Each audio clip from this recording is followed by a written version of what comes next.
Good morning, class. You guys are in for quite the lesson today. We are pitting two amazing and extremely powerful data structures against each other. So, can I get a drum roll, please?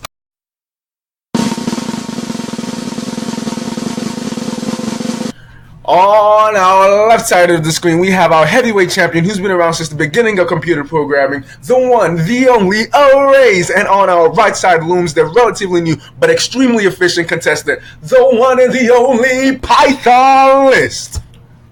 Okay, everyone, now let's get into the actual meat of this lesson and see what arrays are really made of. But in order to make this a little easier for you to understand, let's agree that an array is equivalent to one waffle. And no, not the Eggo ones. Them things are nasty.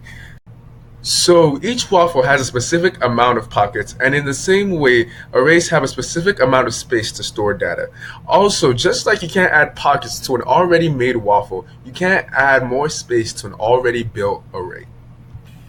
Now let's switch gears for a second and talk about our good buddy Python lists.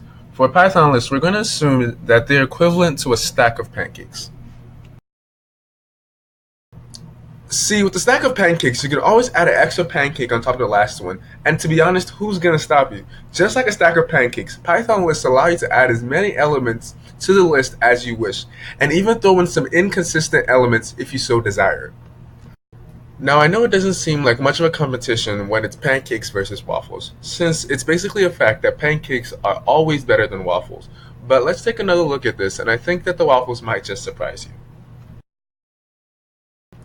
When you look at a waffle, you see all the pockets and you can tell exactly where each pocket is, and it only takes you one simple hand movement to touch that pocket.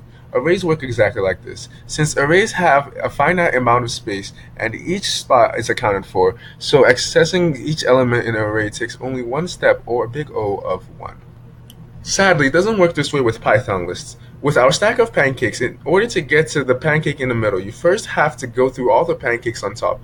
So, when accessing an element in the Python list, the simplest way to get to that element would be to first go through the preceding elements, and that would leave you with a big O of n. So I guess we can say we have a tie because both Python lists and arrays have their own advantages. With Python lists, you can have as many elements as you wish, but you might lack the ability to access them quickly.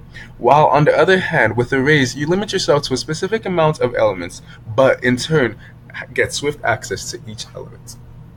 Thank you so much for listening, and I hope you gained something from this lesson. Have a wonderful day, and I hope you have a great summer. Toodaloo, see you later, alligator.